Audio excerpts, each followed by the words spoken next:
मुल्क के मीडिया में। बलियाबी एक बात बोल दिया तो इस वक्त हंगामा है।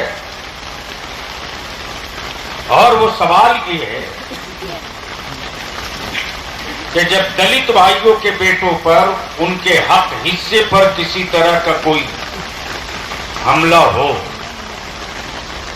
तो किसी भी पार्टी में दलित हो एक हो जाता।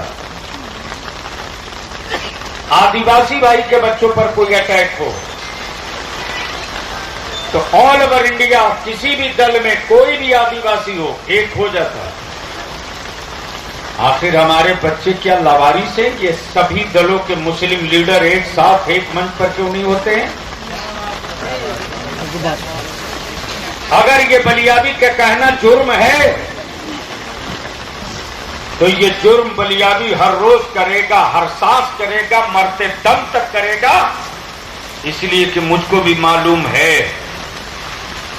जिनकी आबादी 13% है, उनके मेले 60, 65, 70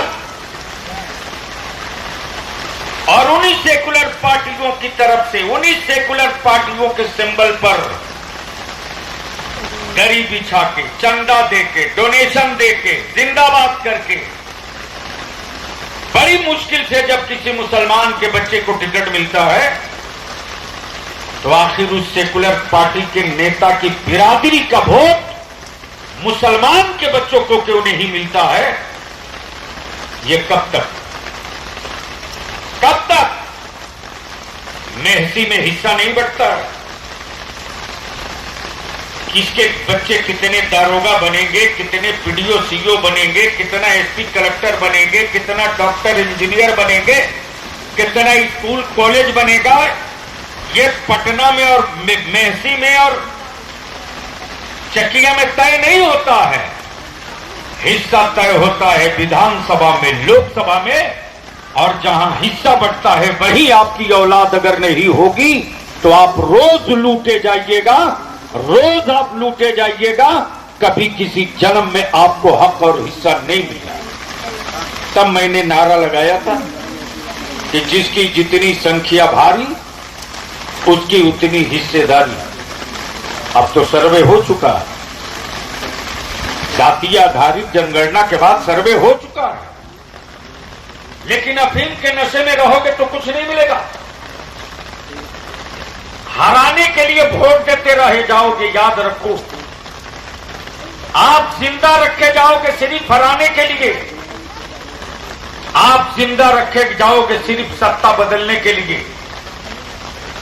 आप जब अपने बेटों की हिस्सेदारी, नौकरी, सर्विस, मुलाजमत की बात करोगे तो कभी बंदर दिखा के डराया जाएगा, कभी छुछुंदर दिखा के डराया जाएगा। और इस मीटिंग का और इस मिशन का एक ही तहरीक है कि हम उस पिजड़ा की सारी तीलियों को खोल दें और एक एक तार उजाड़ के फेंक दे और क्लियर करके कह दे छुछुंदर और बंदर से उनको डराना जो कौम कई माबूद से डरा करती हो, उस कौम को मत डराना जो कौम सिर्फ एक अल्लाह से डरा करती है। ये तहरीक है, ये मिशन है, इसके लिए आपके दरवाजे आया हो, इसके लिए आपके दरवाजे आया। और आप सुनो न सुनो, मानो मत मानो, जबान खोल दूंगा तो इस पूरे मेहसी और इलाके में जब भी रात को 12 बजे, 2 बजे, 1 बजे कोई हादसा हुआ है तो जिन पार्टियों के लोग झंडे ढोते रहे उनके आकाओं ने उनकी बात नहीं सुनी। लेकिन 2 बजे रात को भी बलियाबी फोन उठा करके एसपीडीएम को ठोकर का कंट्रोल करो, वरना मैं सड़क पर उतर जाऊंगा तो कंट्रोल करना बड़ा मुश्किल हो जाएगा। आखिर किसके लिए? तो मीटिंग का एजेंडा है ये कब तक? अगर आप कहें नहीं साहब ऐसे ही चलने दीजिए तो 75 साल बीत गए, चलने तो 100 साल। लेकिन उसके बाद आपके बच्चे कहीं किसी जगह सर उठा के बात करने के लायक नहीं बचेंगे। और अगर लगता है कि नहीं जब आंख खुले तभी सवेरा, तो सर जोड़ के बैठिए, एक होइए। जलसों से एक नहीं हो सकता, सिर्फ तकरीरों से मसले का हल नहीं है। अरे आपके बगल में है, बगल में हरियाणा आपके पड़ोस में है, पूरी सत्ता, पूरा शासन, पूरी सरकार लग गई, लेकिन किसानों के हौसले नहीं तोड़ सके। और आज भी जब हरियाणा की खाप पंचायत कोई फैसला ले ले, तो दिल्ली की सरकार हो या हरियाणा की या पंजाब की ही जाती है। तब आप तय कर लीजिए। जब एक छोटी सी आबादी के लोग तय कर लें अपनी पंचायत बनाकर, तो सत्ता झुक सकती है, हिल सकती है। जिस दिन 20% बिहार का मुसलमान एक पंचायत बनाकर कोई फैसला ले ले, तो क्या नहीं हो सकता। 9 तारीख को मीटिंग है सहरसा में, इसी 9 को। हम तो रोज इसी काम के लिए, और रोज ये काम होगा, दिन में भी रात में भी। हम अपने उलमा से हाथ जोड़ के अपील करेंगे। हमारे बच्चों में कोई कमी नहीं है, कमी हम में है। हमने बता दे कोई आलिम हमको। मजहब बहुत है, धर्म बहुत है, मजहबी लोग बहुत हैं, लेकिन बता दे कि इस्लाम के अलावा किसी दूसरे मजहब के लोग अपने मजहबी पेशवा का हाथ चूमते हैं क्या? हाथ चूमते, छुट्टी सीधी करते हैं। अगर आलिम खाना खाना चाहे, हाथ धोना है, तो मेरा बच्चा दौड़ के जाता है, गंदा है बगलदान तो खुद साफ करता है, और अपने आलिम के लिए दौड़ कर लेकर आता है साहब। अगर इसकी हम कदर नहीं किए, तो औलाद तो रहेगी, लेकिन हमारी कब्रों पर फातिहा पढ़ने वाला कोई नहीं रहेगा। जो मैं कह रहा हूं इसको लिख लो उलमाए किराम। आज भी मेरे बच्चे मजदूरी करते, मेहनत करते, जफा करते,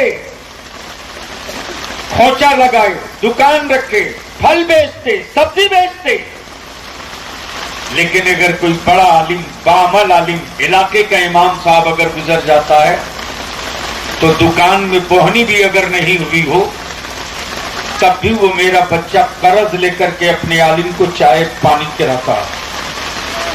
यह जज्बा दूसरी कौम में नहीं मिलेगा। अब अगर इस जज्बे को हमने और इस मोहब्बत को हमने महफूज नहीं रखा, तो याद रखो, अज़ानें होती रहेगी, मस्जिदों के मीनार लंबे होते रहेंगे, आबादियां बढ़ती रहेगी, लेकिन आने वाले दिनों में हमारी पहचान बची रहे, इसकी कोई गारंटी नहीं हो सकती है, इसकी कोई जिम्मेदारी और जमानत नहीं है। तो यही सारे मुद्दे हैं। अब इन्हीं मुद्दों को लेकर, क्योंकि जो पटना में बैठक हुई थी कि मौजूदा सियासी सूरत हाल में मुसलमान क्या करे, घटती हुई आबादी लोकसभा में, कमाल है साहब, आपकी आबादी 20%, तो कम से कम 7 MP जाना चाहिए बिहार से। गए कितना? गए कितना याद है? नहीं है। 2। और जिनकी आबादी 8%, 9%, उनके कितने गए हैं? 7, 8, 6। हर पार्टी से गया, हर दल से गया। हिस्सा महसी में नहीं वहां बढ़ता है। हमारी मस्जिद और मदरसे और औकाफ के छीनने का मामला महसी में नहीं होता है, दिल्ली में होता है। और दिल्ली में ही आपका आदमी नहीं है, क्या करोगे आप? बहुत करेंगे, 4 दिन चीखेंगे, चिल्लाएंगे, घर बढ़ जाएंगे। सबसे पहला बयान, सबसे पहला अटैक, सबसे पहला विरोध, सबसे पहला 2 टुक का चुनौती किसी पार्टी के लीडर ने नहीं दिया। वक्फ तरमीमी बिल पर खम ठोक करके सबसे पहले आप ही का बलियाबी सबसे पहले मैदान में आया। मैंने कहा देखता हूं किसकी औकात और हिम्मत है जो इसमें हाथ डालकर दिखा दे कि हमारी औकात की जमीनें अंग्रेज या किसी हुक्मरान की दी हुई नहीं, मेरे बाप दादा की दी हुई जमीन है। जो हाथ डालेगा उसको समझ लिया जाए। तब जेपीसी में गया है, ऐसे ही चला गया, ऐसे ही नहीं गया है। भाषणबाजी करते हैं लोग, ऐसे ही नहीं गया जेपीसी में। बिहार से लेकर दिल्ली तक एक कर दिया तब गया है। और सबसे पहला जवाब 31 पेज में किसी इदारा, किसी पार्टी, किसी संगठन का नहीं, सबसे पहला जवाब 31 पेज में आपके इदारे शरिया का दिया। पूरा पीडीएफ पढ़ा। हाँ, बहुत सारे मौलवी, मौलाना, तंजीम, संगठन बार कोड बना के मस्जिद मस्जिद घूम रहे हैं। क्यों घूमोगे भाई? काहे मस्जिद मस्जिद घूमोगे? राय तो सिर्फ मुसलमानों से नहीं मांगा गया ना, सबसे मांगा गया, सबसे मांगा गया। अरे कुछ तो बोलिए, मालूम है क्या? पूरे देश से सबसे मांगा गया। तो ये जितनी सियासी सेकुलर पार्टियां हैं जो मेरा वोट लेती हैं, अगर इन बेईमानों की नीयत साफ होती,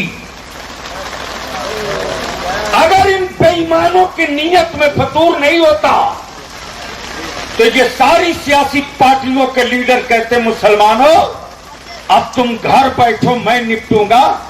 जिस तरह हम बार कोड अपने इदारे शरिया से बना करके मुसलमानों से कह रहे हैं कि तुम अपनी राय दो कि ये गलत हो रहा, नहीं होना चाहिए। अगर ये पार्टियां सिर्फ हमारे वोट का सौदागर नहीं होती, तो ये सारी सियासी पार्टियां जो अपने आप को सेकुलर कहलाती है, वो सब अपनी पार्टी के प्लेटफार्म से, सब अपनी पार्टी के बैनर तले, सब अपनी पार्टी का बार कोड बना करके अपने गैर मुस्लिम वर्करों से, महेश से, सुरेश से, रमेश से, गणेश से, दिनेश से कहते कि तुम लोग इसका विरोध करो। तब मैं मानता कि तेरी नीयत भी साफ है और तेरा दिमाग भी साफ है। लेकिन ऐसा हुआ क्या? अरे बोलो, ऐसा हुआ क्या? लड्डू बांटा गया है, लड्डू। सेक्रेटरी साहब, लड्डू बांटा हरामखोरों ने कि वक्त तरमीमी बिल तो आ गया, मुसलमान पल बलाएगा, जाएगा कहां? रहेगा तो मेरे ही पास। समझ सकते हो तो समझो। जेपीसी में भेजवाने वाला और जेपीसी में राय रखवाने वाला, अब देखा जाएगा। लेकिन ये उन लोगों के चेहरे हैं। आज आपका बलिया भी बरसों से चिल्ला रहा है, मुसलमान तेरे वोट से दुनिया को प्यार है रे, तेरी औलादों से दुनिया को कोई मतलब नहीं है।